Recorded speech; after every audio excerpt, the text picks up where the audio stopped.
is an almond processing marketing company. We have 3 sites. For us, regionally based, so labour is always a key component of our thinking about how we're going to man different parts of our facilities. And I guess the first part of all that is we're a bulk processing company, so we're not breaking stuff down into smaller packets or have a retail presence, so we're a bulk processor and a bulk supplier across most, or domestically, and a major exporter. So our business has grown a fair bit, and got a fair bit of growth still to come. So the first slide really shows where we were, which is sort of manual hand sorting. So going back, and we still do a bit of it. I think that's the point of difference of our quality edge, but we've replaced that with some pretty groovy type of equipment where it goes through very sophisticated electronic sorting equipment, which has laser technology, take out foreign material like sticks, stones, all those sorts of things that as a consumer you don't want in a packet of almonds. And then it goes through very sophisticated high definition optical sorting equipment, which takes out other defects, again, which might be a chip and scratch, or almonds are too dark, when sometimes they could be too light. So huge payback based on reducing your labour component.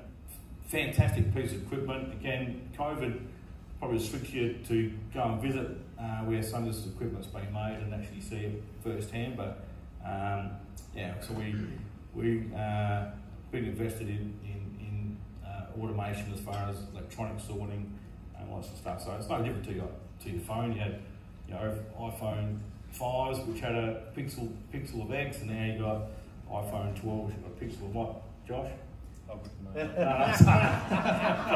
Same thing. So it just gets better and better, and the upgrades to the equipment just gives you a really good quality edge. So still have hand sorters, just a lot less of them.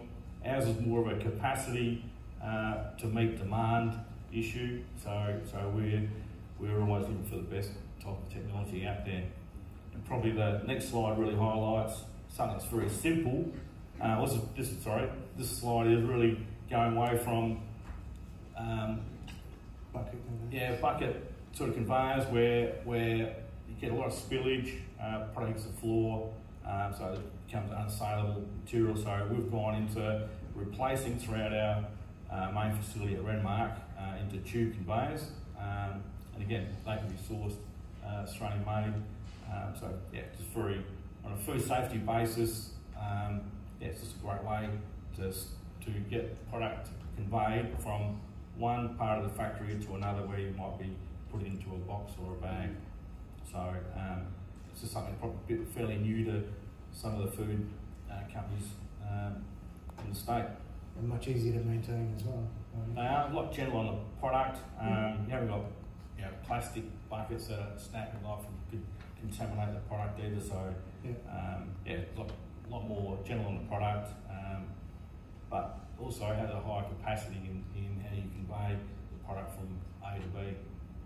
That's a real key component of our business. Everything we do to build capacity is around reducing the amount of work time that we have. So we're trying to overreach our capacity needs by investing in latest technology so we can do it faster and hopefully a lot smarter. We talk about great food and the product quality of our beverages and all that stuff, but we do have fantastic support around our facilities too. So we've got a lot of smart people and contractors in the state that provide some really good advice and do a great job in install and commissioning. I guess for us, we take more of a turnkey approach to our major projects. So having a turnkey approach means there is accountability there at the end, and hopefully it meets all the factory acceptances that you set down at the start. So I don't think if you're going down the automation step, you shouldn't be trying to enter in a cheap chips type way. So make sure you do your research, and on a maintenance side of things, make sure you get equipment that does have self-cleaning systems, or it can be automatically greased by something. So your downtime is reduced by the least amount of maintenance you can, and it should be preventative rather than reactive.